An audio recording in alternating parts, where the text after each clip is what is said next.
All my brilliant students, आज का हमारा बहुत इम्पॉर्टेंट टॉपिक है जिसमें हम डिफ्रेंशिएट करेंगे आर्टिफिशियल इंटेलिजेंस को, मशीन लर्निंग को और डीप लर्निंग को।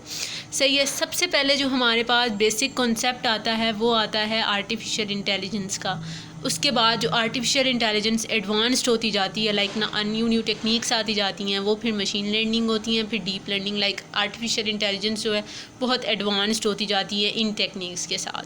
सही है। अब सबसे पहले हमारे पास जो बेसिक कॉन्सेप्ट है वो है आर्टिफिशियल इंटेलिजेंस। सो आर्टिफिशियल इंटेलिजेंस का जो कॉन्सेप्ट हमारे पास आया वो आया 1956 के अंदर। उसके बाद मशीन लर्निंग का जो कॉन्सेप्ट आया वो हमारे पास 1959 में आया और डीप लर्निंग का 2000 में आया था। उसके बाद जो आर्टिफिशियल इंटेलिजेंस का जो कॉन्सेप्ट दिया था हमें दिया था John mark I don't know, मुझे तो बहुत अजीब सा नाम लग रहा है ये, लेकिन ये है। सही है। उसके बाद मशीन लर्निंग में ऑर्थर ने हमें दिया था और डीप लर्निंग के हमारे पास आइगर आइजनबर्ग ने दिया था हमें कॉन्सेप्ट। सही है। ये 3 साइंटिस्ट थे जिन्होंने आर्टिफिशियल इंटेलिजेंस, मशीन लर्निंग का और डीप लर्निंग का कॉन्सेप्ट दिया। डिफरेंट इन्होंने दिया था। सही है। अब हम ये देखते हैं कि भाई डिफरेंस क्या है इन चीज़ों में। आर्टिफिशियल इंटेलिजेंस का जो मेन है, सबसे ज़्यादा जो डिफरेंस है वो ये है कि हमें इसमें मशीन जो होती है ना, हमारी मशीन वो ह्यूमन बिहेवियर पे डिपेंडेड होती है। सही है। इंसान पे डिपेंडेंट है। भाई इंसान उसको जो इंस्ट्रक्शन देगा वो उसी चीज़ पे ही वर्क करेगा। लाइक हम जो उसको इनपुट देंगे, बस वो उसी जो हम इसको इनपुट दे रहे होंगे ना, बस वही चीज़ उस पर वो कवर अप करेगा और उसको आउटपुट दे देगा और बात ख़त्म होगी। आर्टिफिशियल इंटेलिजेंस इसी चीज़ पर, ह्यूमन बिहेवियर पर है ये।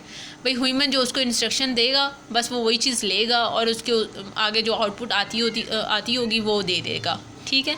बस ये चीज़ आ गई। सही है। ये है ये कॉन्सेप्ट। सही है। अब देखते हैं मशीन लर्निंग में कॉन्सेप्ट कैसा आता है।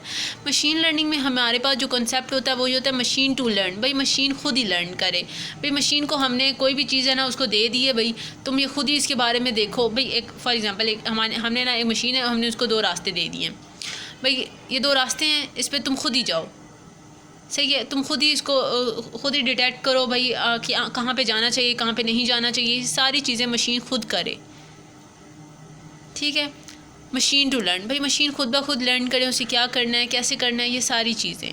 अब जब मशीन लर्निंग जो है ना, मशीन लर्निंग के अंदर जो होता है ना, ट्रेनिंग टाइम बहुत स्मॉल होता है। इसको ट्रेनिंग टाइम जो होता है ना, लाइक ट्रेन करना, कोई भी मॉडल अगर ट्रेन हो रहा है मशीन लर्निंग के अंदर तो इसमें बहुत कम टाइम लगता है। और जो हमारा टेस्टिंग टाइम होता है ना वो बहुत ज़्यादा लगता है। भाई एक मशीन है, हम उसको ट्रेन कर रहे हैं तो उसमें ट्रेनिंग टाइम उसको कम देंगे और टेस्टिंग टाइम बहुत ज़्यादा देंगे। लाइक टेस्ट करे भाई वो कैसे वर्क कर सकती है, कि इस कंडीशंस में वर्क कर सकती है, इस कंडीशन में नहीं कर सकती। तो ये सारी कंडीशन यही होता है कि इसमें टेस्ट टाइम बहुत ज़्यादा होता है। अब जो डीप लर्निंग है ना, डीप लर्निंग के अंदर हम क्या करते हैं, inspired by structure and the function of human brain. Like ये टोटली ह्यूमन ब्रेन की तरह काम करती है। लाइक जैसे हमारा दिमाग है, भाई उसको कोई हमें इंस्ट्रक्शन देने की ज़रूरत नहीं पड़ती, ये खुद ब खुद ही काम करता है। तो डीप लर्निंग में हमारा जो होता है ना वो ह्यूमन का जो ब्रेन है ना उससे इंस्पायर्ड होके बनाया गया। लाइक स्ट्रक्चर, जैसे मैं एक एग्जांपल देती हूँ ह्यूमन ब्रेन की, लाइक न्यूरॉन्स। ठीक है। अब जो हम डीप लर्निंग के अंदर न्यूरॉन्स वाला कॉन्सेप्ट पढ़ते हैं ना, रोबोटिक्स के अंदर कोई भी हम रोबोट या कोई मशीन बना रहे हो तो न्यूरॉन्स अपने ह्यूमन ब्रेन्स की तरह न्यूरॉन यानी न्यूरल नेटवर्क्स जो बनाते हैं हम लोग, वही सारी चीज़ें, ये सारी चीज़ें डीप लर्निंग के अंदर कैसे आई, ह्यूमन ब्रेन से इंस्पायर्ड होके आई हैं। सही है। तो यह ह्यूमन ब्रेन की तरह काम करता है और ये बहुत ज़्यादा लाइक यूनिक है ये कॉन्सेप्ट डीप लर्निंग का, और बहुत अच्छा है, लाइक ह्यूमन ब्रेन की तरह काम करता है। सही है। बहुत एडवांस्ड है। अब हम देखते हैं ये डायग्राम से। सही है। हमारे पास जो ये डायग्राम आ गई है तो इसमें हम सबसे पहले हमें नज़र आए डीप लर्निंग। यानी डीप लर्निंग जो है सब कॉन्सेप्ट है मशीन लर्निंग का और आर्टिफिशियल इंटेलिजेंस का। भाई डीप लर्निंग, भाई जो सब सेट है डीप लर्निंग मशीन लर्निंग का, मशीन लर्निंग कॉन्सेप्ट है आर्टिफिशियल, ये सारी चीज़ें एक दूसरे के साथ लिंक्ड हैं। सही है। लेकिन ये है कि यही डिफरेंस है आर्टिफिशियल इंटेलिजेंस का, कि भाई वो ह्यूमन बिहेवियर पे वर्क करती है। मशीन लर्निंग है भाई मशीन खुद ब खुद ही काम करेगी, हमने उसको नहीं वो कुछ करना। सही है। सॉरी। और जो डीप लर्निंग है जो है वो ह्यूमन जो वो इंस्पायर्ड हुई है ह्यूमन ब्रेन की तरह। भाई ह्यूमन ब्रेन जैसे काम करता है ये भी वैसे ही काम करेगी।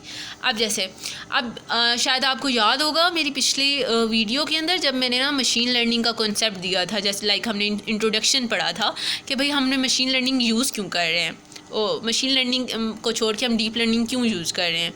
हमने देखा था कि भाई जो स्मॉल डाटा है ना, ये स्मॉल डाटा इस पे मशीन लर्निंग बहुत अच्छे तरीके से वर्क कर रही है।